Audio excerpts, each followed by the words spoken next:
Hi people, how are you doing? I hope everything is going right okay there. So welcome to a new Webuilding video.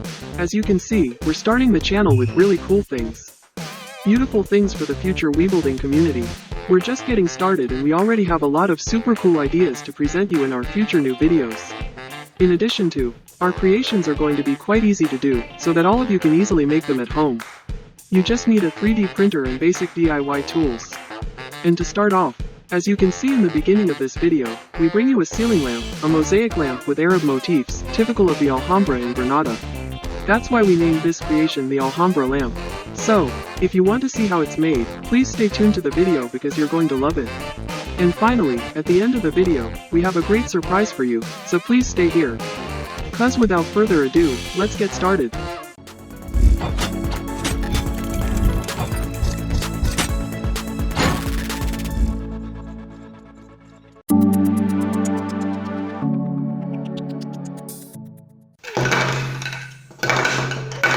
We're starting with the first printed pieces.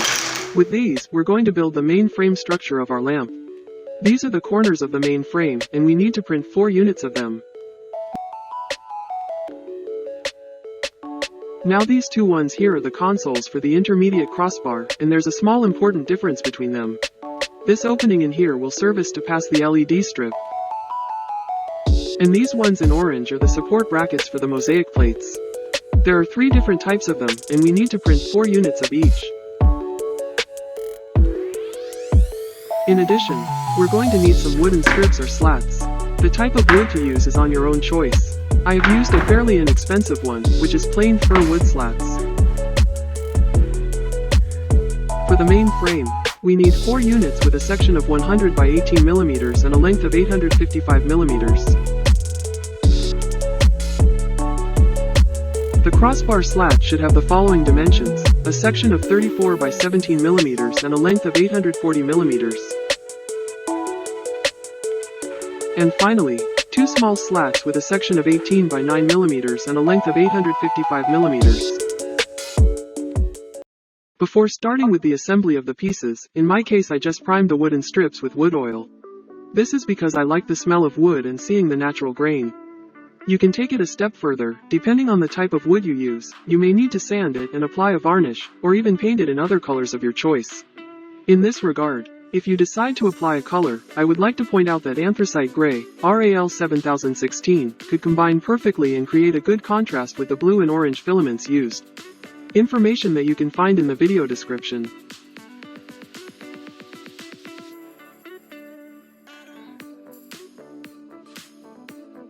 And now we are ready to start assembling the pieces. The first thing is to insert and screw the 4 wooden strips to the 4 corner pieces. As you can see, there are 3 holes on the top of the corner pieces. 2 are for fixing the wooden strips from the top and the third one is on the inside of the frame. This one is used if you decide to use it to fix the lamp to the ceiling with 4 fixing points from the 4 corners. As you can see, the construction of the frame is quite simple. We just need to insert the wooden boards all the way to the end, make a small hole with a 3 mm drill bit, and screw it from the top with standard wood screws through the holes provided in the corners. Here, the screws to be used are 4 by 40 mm.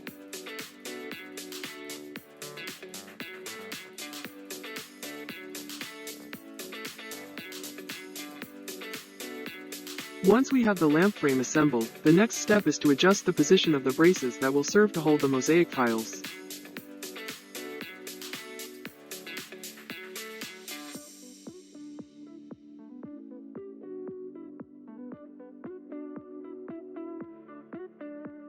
With the positions already marked, we proceed to fix the support brackets to the braces with small screws. Try to use the smallest screws possible. These are the ones I used, 2 by 12 mm. We start by screwing the support brackets to the ends of the braces, and then the intermediate brackets at 1/2 of the total length of the assembly.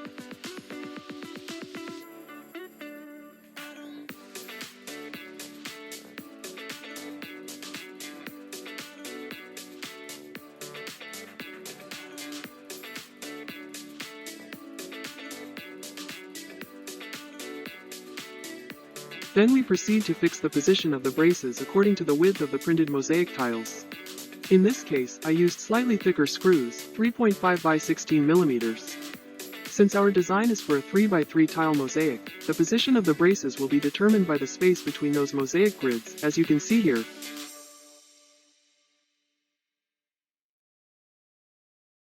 Next, we screw the remaining support brackets to the two opposite sides, and we can now test if all the tiles fit between the support pieces.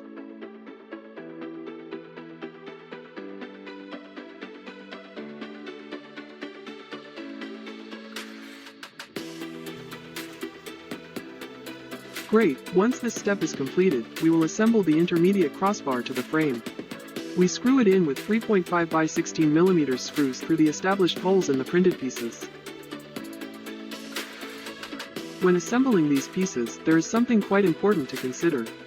At the beginning, I mentioned that these two brackets differ from each other because one of them has an opening for the LED strip to pass through. This one should be the last one to be screwed in because the distance between the lamp's frame will tell us its exact position for screwing it to the wooden crossbar.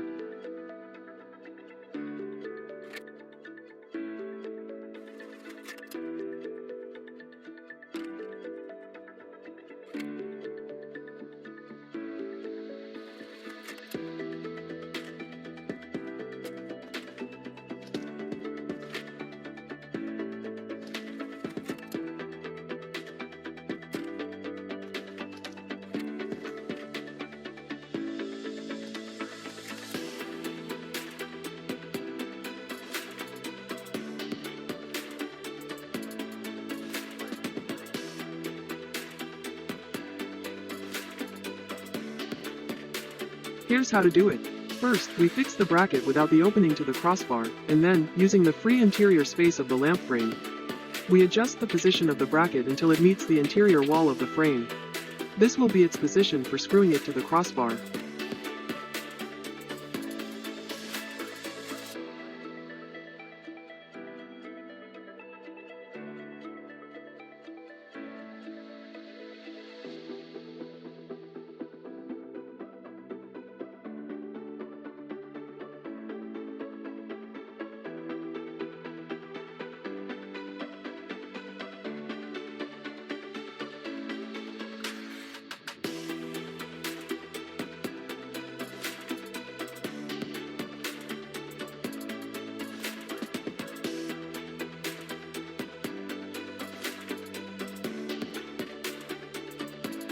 Once we have both brackets fixed in position, we will use an additional piece with a special opening to pass the wiring of our LED strip through the frame.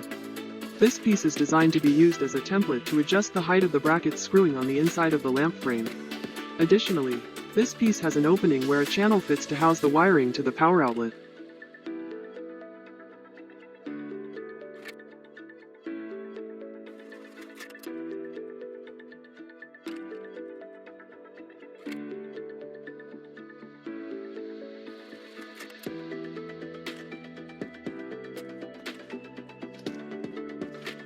Then we find the center of the frame and fix the position of the cable passing piece.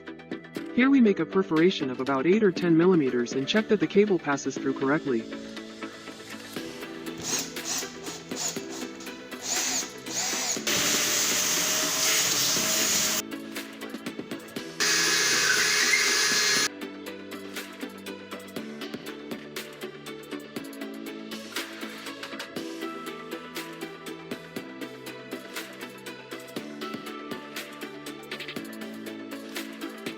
Finally, we use this piece as a template to adjust the height and fix the crossbar on both sides of the frame.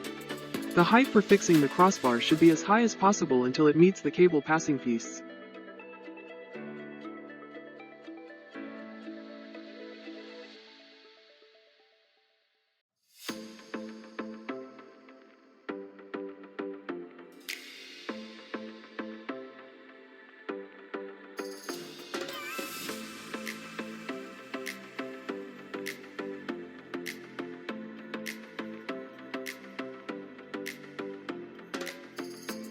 I would like to point out in this step, as you can see in the video, I have attached a small anchoring plate on the central crossbar.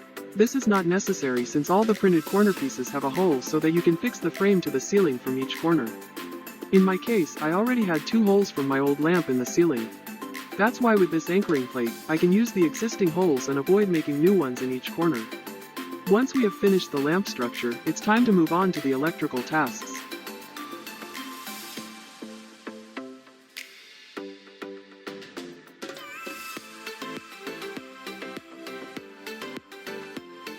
Well, dear people, it's time to get down to work and assemble the electrical components.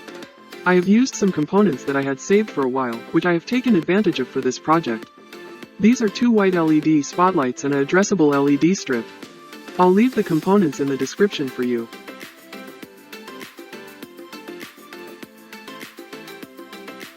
Regarding the LED strip that I used, it came with an integrated controller. However, it was very basic and had only a few lighting modes. So, I decided to separate the strip from the controller and to install a new controller with over 200 different lighting modes.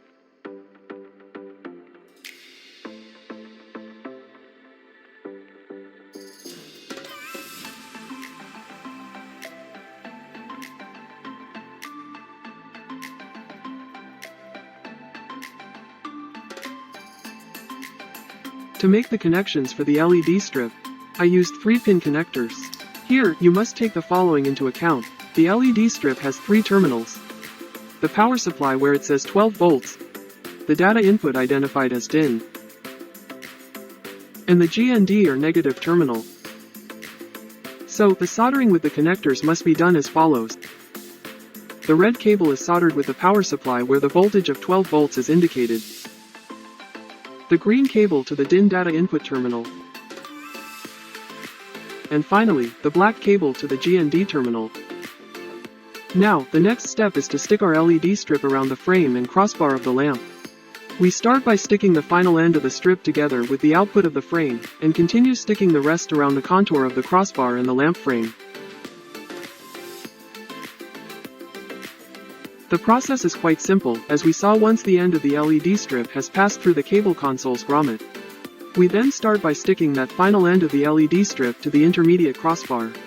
The fixing point is made on the console's side, since the lamp frame's dimensions are designed so that the final end of the 3-meter long LED strip coincides with the opposite side of the console next to the grommet.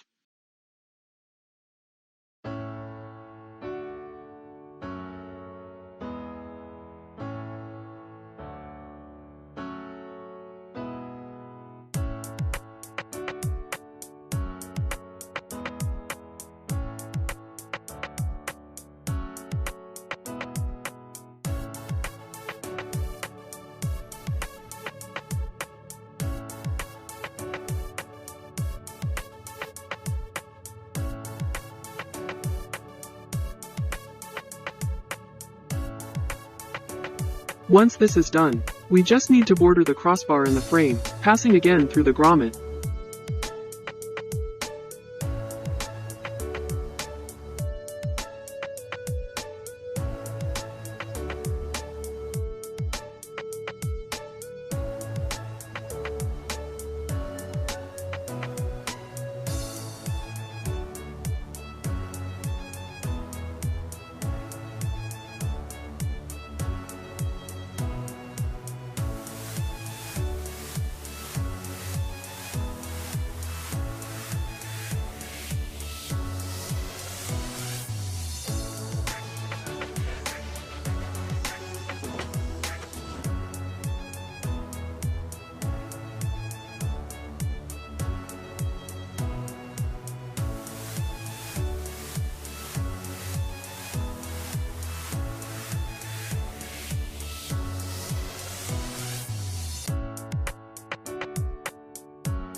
To finish on the opposite side of the console with the end where we previously assembled our 3-pin connector.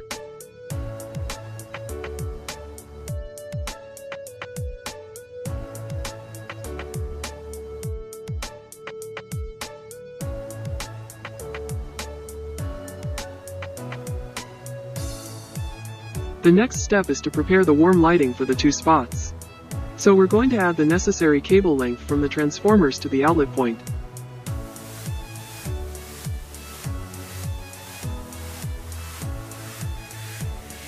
We make the connections between the transformers and the cable extensions. And then we test that everything works correctly.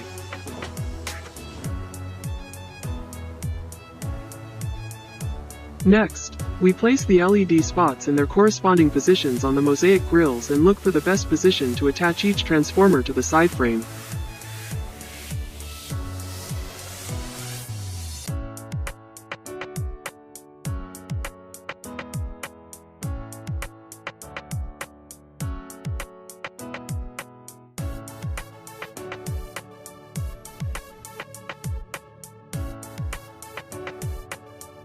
I have fixed the transformers directly with small screws, specifically 2 by 12 mm wood screws.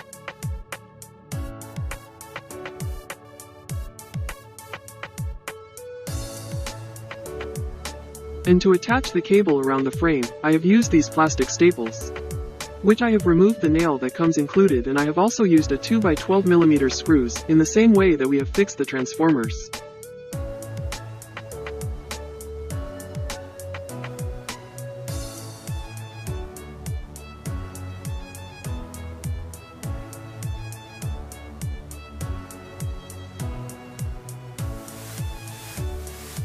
In my case, the outlet point for the spots is the one I have in the ceiling of my living room. So the cable routing I have done has been bordering the two sides of the frame, up to the central rear point with the union of the crossbar, and from here on the crossbar to the central anchoring plate.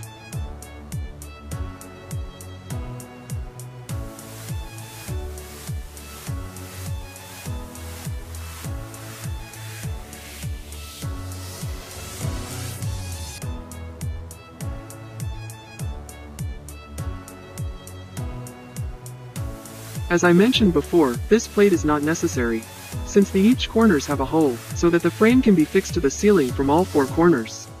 As I mentioned, I had 2 holes from an old lamp, which I am going to take advantage of and avoid making more perforations.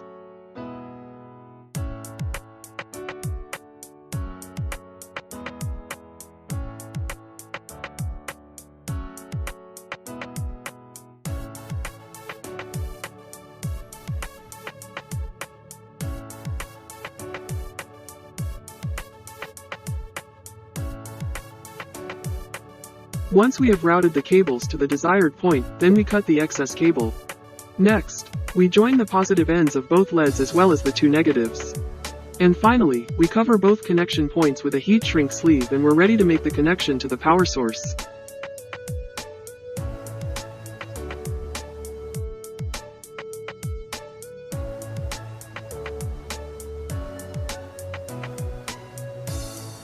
One of the final steps is to connect the LED strip.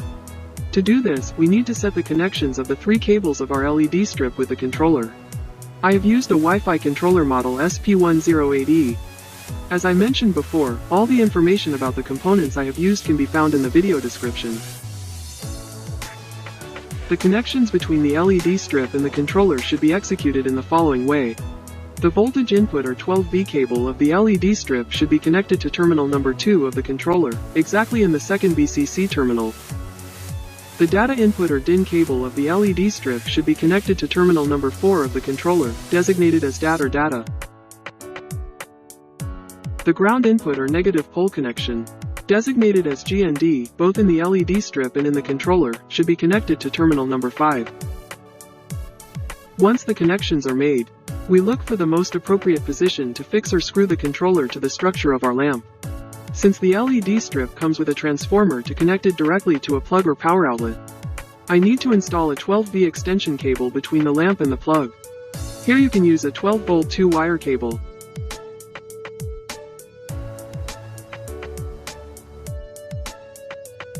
The red wire would be the voltage connection and the black wire would be the neutral or GND terminal of our controller.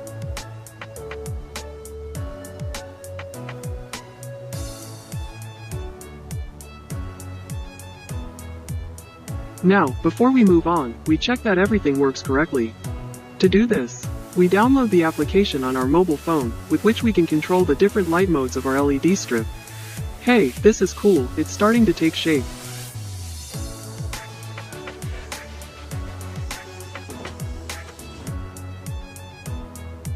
The next step is to screw our lamp to the ceiling of our room and to make the connections to the power outlets.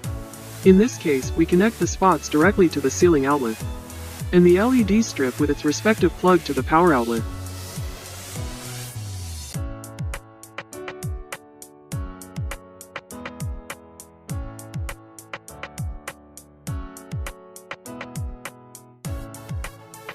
Finally, we install a cable duct to hide the cables from the frame of the lamp to the power outlet, and we can enjoy our lamp.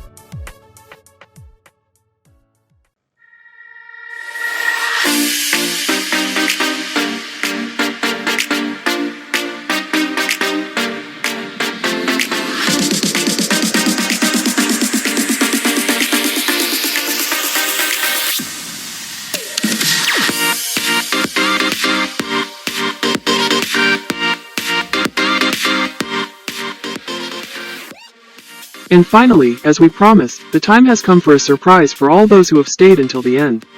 The juicy scoop is that when we reach the first 10,000 subscribers, we will publish all the pieces of all our publications, so that you can download them completely free from our website. That's right, from the moment this channel has 10,000 subscribers, we will allow downloads of all the pieces of all our future creations, so that all our followers can download them completely for free. Yes, for free, so subscribe, give a big like to this video, and share with everyone on your social media so that we can bring you new creations. So, dear people, let's make Webuilding great. Thank you very much to all who support this initiative. And don't forget to visit us at webuilding.com. So, see you in the next video.